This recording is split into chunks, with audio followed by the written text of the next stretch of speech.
మెట్రోకి 13,500 కోట్ల రూపాయల రుణం కావాలి.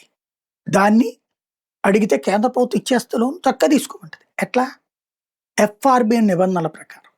కానీ తెలంగాణ ప్రభుత్వానికి కావాల్సిందేంటి? దీనికి ఎగ్జామ్షన్ ఇవ్వాలి. ఇది అదనంగా చూడాలి. అలా చూడాలంటే ప్రభుత్వం దీనికిస్తే దేశంలో అన్ని రాష్ట్రాల్లో వస్తాయి కొత్త కొత్త ఇష్యూ.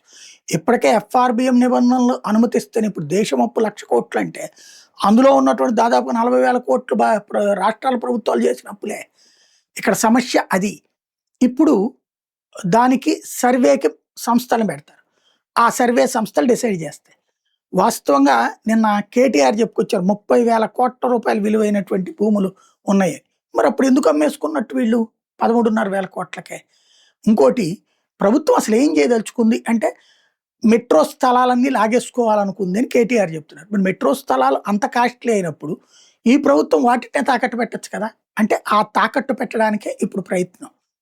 ఓవరాల్గా మెట్రో ప్రభుత్వంలోకి తీసేసుకోవడం అనే తొందరపాటు చర్య. ఎల్ఎన్టీకి సంబంధించి కంటిన్యూ చేసి ఉండాల్సింది. ముందు తీసేసుకుంటామని చెప్తే వాళ్ళు ఓ పక్కన దాని మీద ఇంట్రెస్ట్ వదిలేశారు. రెండో పక్కన ఇక్కడ దీని నిర్వహణ పెద్ద తలనొప్పిగా మారబోతోంది.